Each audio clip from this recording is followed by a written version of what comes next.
2026ನೇ ಸಾಲಿನ ಅಭಿನವ ಭಾರತಿ ಪ್ರೌಢಶಾಲೆ ಘಟಿಕೋತ್ಸವ ಸಮಾರಂಭ ಮಂಡ್ಯ ನಗರದಲ್ಲಿರುವ ಅಭಿನವ ಭಾರತಿ ಪ್ರೌಢಶಾಲಾ ಆವರಣದಲ್ಲಿ ಯಶಸ್ವಿಯಾಗಿ ನಡೆಯಿತು.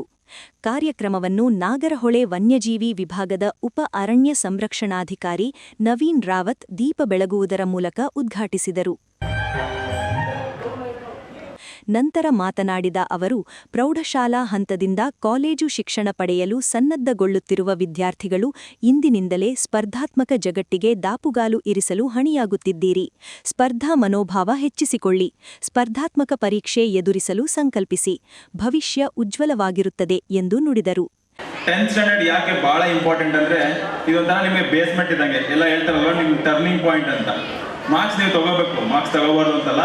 ಮಾರ್ಕ್ಸ್ ಜೊತೆಗೆ ನಿಮ್ಮ ಡಿಸಿಪ್ಲಿನ್ ಏನಿದೆಯಲ್ಲ ಅದನ್ನು ನೀವು ರೂಢಿಸ್ಕೋಬೇಕು. ಮಾರ್ಕ್ಸ್ ಜೊತೆಗೆ ನಿಮ್ಮ ಡಿಸಿಪ್ಲಿನ್ ಇಲ್ಲ ಅಂದರೆ ಮತ್ತೆ ನೀವು ಏನು ಪ್ಯಾಷನ್ ಇರುತ್ತಲ್ಲ ಆ ಪ್ಯಾಷನ್ಗೆ ನಿಮ್ದು ಯಾವ ಸಬ್ಜೆಕ್ಟ್ ಅನ್ನೋದನ್ನ ನೀವು ಗುರುತೇ ಮಾಡ್ಕೋಬೇಕು. ಈಗ ಯಾರೋ ಪಕ್ಕದ ಮನೆಯವರು ಹೇಳ್ತಾರೆ ನಾನು ಸೈನ್ಸ್ ಮಾಡಬೇಕು ಅಥವಾ ನಾನು ಇಂಜಿನಿಯರಿಂಗ್ ಮಾಡಬೇಕು, ಡಾಕ್ಟರ್ ಮಾಡಬೇಕು. ನಿಮಗೇನು ಇಷ್ಟ, ನಿಮಗೆ ಖುಷಿ ಕೊಡುತ್ತೆ ಆ ಕೆಲಸನ ನೀವು ಮಾಡಬೇಕು. ನಾನು 5ನೇ ಕ್ಲಾಸಿಂದ ಫಿಕ್ಸ್ ಆಗಿಬಿಟ್ಟಿದೆ, ನಾನು ಕಾಡು ಪ್ರಾಣಿಗಳ ಜೊತೆ ಇಲ್ಲ ಪ್ರಾಣಿಗಳ ಜೊತೆ ಇರ್ತೀನಿ ಅಂತ. ಅದು ನನ್ನ ಇವತ್ತು ಇಲ್ಲಿವರೆಗೂ ಕರ್ಕೊಂಡ್ಬಂದಿದೆ. ನಾನು ನನ್ನ ಲೈಫಲ್ಲಿ ಬೇರೆ ಏನೇ ಸಿಕ್ಕಿದ್ರು, ಯಾವುದೇ ಒಳ್ಳೆಯ ಪೊಸಿಷನ್ ಸಿಕ್ಕಿದ್ರು ನಾನು ಕಾಡಲ್ಲೇ ಇರ್ತೀನಿ, ಕಾಡು ಜೊತೆ ಪ್ರಾಣಿಗಳ ಜೊತೆನೇ ಇರ್ತೀನಿ.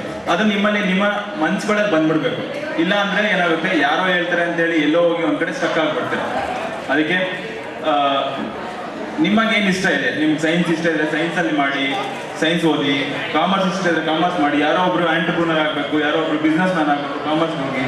ಆರ್ಟ್ಸ್ ಮಾಡಬೇಕು, ಆರ್ಟ್ಸಲ್ಲಿ ಒಳ್ಳೊಳ್ಳೆ ಕ್ಷೇತ್ರಗಳಿದೆ, ನೀವು ಮಾಡ್ಬೋದು. ಹಾಗೆ ನಿಮ್ಮಲ್ಲಿ ಏನು ನೀವು ಓದಬೇಕು ಅಂತಿದ್ದೀರಾ ಅದನ್ನು ಯಾವುದೇ ಥರ ಅಡ್ಡಿಪಡಿಸದಂತೆ ನೀವು ಓದೋದು ನೀವು ರೂಢಿ ಮಾಡ್ಕೊಳ್ಳಿ. ಒಂದು ಮತ್ತು ಇದ್ರ ಜೊತೆಗೆ ನಿಮ್ಮ ಪ್ಯಾಷನ್ ಇರಬೇಕು. ನೀವು ಏನೇ ಓದ್ತೀನಿ ಅಂದರೂ ಅದಕ್ಕೆ ಒಂದು ಎಫರ್ಟ್ ಅಂತ ಹಾಕಬೇಕು. ಎಫರ್ಟ್ ಜೊತೆಗೆ ಒಂದು ಪ್ಯಾಷನ್ ಅಂತ ಇರಬೇಕು. ಆ ಪ್ಯಾಷನ್ ಜೊತೆಗೆ ಒಂದು ಡಿಸಿಪ್ಲಿನ್ ಅಂತ ಇರಬೇಕು. ಆ ಡಿಸಿಪ್ಲಿನ್ ಜೊತೆಗೆ ಒಂದು ಆ್ಯಟಿಟ್ಯೂಡ್ ಅಂತ ಇರಬೇಕು.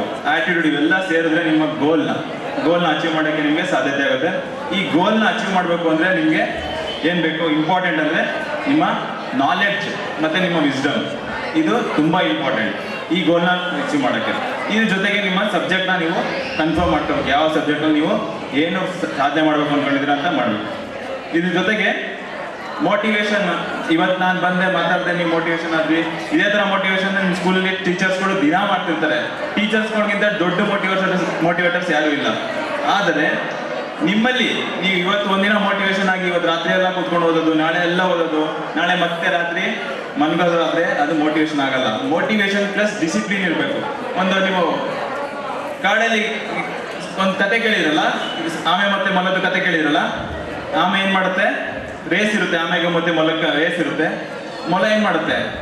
Abhinava Bharati group of institutions ಪ್ರಧಾನ ಕಾರ್ಯದರ್ಶಿ ಶಿವಮೂರ್ತಿ ಕೀಲಾರ ಮಾತನಾಡಿ, ಪ್ರತಿ ವಿದ್ಯಾರ್ಥಿಗಳಿಗೂ ಹೊಸ ತರುವು ನೀಡುತ್ತದೆ. ಶ್ರದ್ಧೆ ಮತ್ತು ಸಮಯ ಪ್ರಜ್ಞೆಯಿಂದ ಓದಿದವರು ಉತ್ತಮ ಅಂಕ ಪಡೆಯಲು ಸಾಧ್ಯವಾಗುತ್ತದೆ ಎಂದು ಸಲಹೆ ನೀಡಿದರು. ಹಲವಾರು ವಿಷಯಗಳನ್ನ ತಾವೆಲ್ಲ ತಿಳಿಬೇಕು ಅಂತಕ್ಕಂಥದ್ದನ್ನ ನಾನು ತಿಳಿಸಿ ಈ ಸಮಾರಂಭವನ್ನು ಆಯೋಜಿಸತಕ್ಕಂಥ ನನ್ನ ಅಭಿನವ ಭಾರತೀಯ ಪ್ರೌಢಶಾಲೆ ಎಲ್ಲ ನನ್ನ ಸಹೋದ್ಯೋಗಿಗಳು ಹಾಗೂ ನನ್ನ ಇತರೆ ಸಂಸ್ಥೆಯ ಎಲ್ಲ ಮುಖ್ಯಸ್ಥರುಗಳು ಇಲ್ಲೆಲ್ಲ ಬಂದಿದ್ದಾರೆ. ನಮ್ಮ ಪ್ರೀತಿಯ ಮಕ್ಕಳ ಅವರ ಪೇರೆಂಟ್ಸ್ಗಳು ಕೂಡ ಇಲ್ಲಿ ಬಂದಿದ್ದಾರೆ. ಆ ಪೇರೆಂಟ್ಸ್ಗಳಲ್ಲಿ ನನ್ನ ಒಂದು ಸವಿನೀಯ ಪ್ರಾರ್ಥನೆ, ಮಕ್ಕಳುಗಳಿಗೆ ನೀವು ದಾರಿದೀಪವಾಗಿ ಏನು ಅವ್ರು ಕಲಿತಾ ಇದ್ದಾರೆ ಅದ್ರ ಬಗ್ಗೆ ಒಂದು ಸ್ವಲ್ಪ ಗಮನ ಕೊಡಿ. ನಮ್ಮ ಪ್ರಿನ್ಸಿಪಾಲ್ ಮತ್ತು ಇತರೆ ಅಧ್ಯಾಪಕರ ಜೊತೆಯಲ್ಲಿ ತಾವು ಏನಾದರೂ ಸಂಬಂಧ ಬೆಳೆಸಿದ್ರೆ ನಿಮ್ಮ ಮಕ್ಕಳ ಒಂದು ಉನ್ನತ ಕೀರ್ತಿಗೆ ನೀವೆಲ್ಲರೂ ಕಾರಣರಾಗ್ತೀರಿ ಅಂತಕ್ಕಂಥದ್ದು ಹೇಳಿ ನನಗೆ ಒಂದು ಸಣ್ಣ ಮಾತನಾಡಲಿಕ್ಕೆ ಅವಕಾಶ ಕೊಟ್ಟಂತ ಸಂಸ್ಥೆಯವರಿಗೆ ಮತ್ತು ನನ್ನ ಸಹೋದ್ಯೋಗಿಗಳಿಗೆ ನನ್ನ ಹೃತ್ಪೂರ್ವಕವಾದ ನಮಸ್ಕಾರ. ಇದೇ ಸಂದರ್ಭದಲ್ಲಿ 2025ನೇ ಸಾಲಿನ ಎಸ್ಎಸ್ಎಲ್ಸಿಯಲ್ಲಿ 624ಕ್ಕೆ 624 ಅಂಕಗಳನ್ನು ಪಡೆದು ರಾಜ್ಯದಲ್ಲೇ 2ನೇ ಸ್ಥಾನ ಪಡೆದ ಅಭಿನವ ಭಾರತಿ ಪ್ರೌಢಶಾಲಾ ವಿದ್ಯಾರ್ಥಿಗಳಾದ ಚಂದ್ರಾಪ್ರಿಯಾ ಮತ್ತು ಗುಣಶ್ರೀ ಅವರಿಗೆ ಗೌರವಿಸಿ ಸನ್ಮಾನಿಸಿದರು. ವಿವಿಧ ಕ್ರೀಡೆಗಳಲ್ಲಿ ವಿಜೇತರಾದ ವಿದ್ಯಾರ್ಥಿಗಳಿಗೆ ಪ್ರಮಾಣಪತ್ರ ಹಾಗೂ ಪದಕಗಳನ್ನು ವಿತರಿಸಿದರು ಮತ್ತು ಶಿಕ್ಷಕರಿಗೆ ಅಭಿನಂದಿಸಿದರು.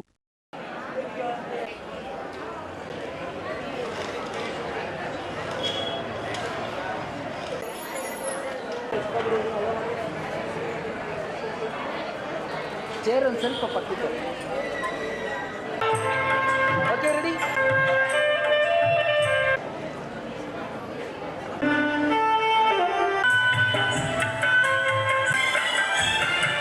ಕಾರ್ಯಕ್ರಮದಲ್ಲಿ ಶಿಕ್ಷಕ ವೃಂದ ಹಾಜರಿದ್ದರು.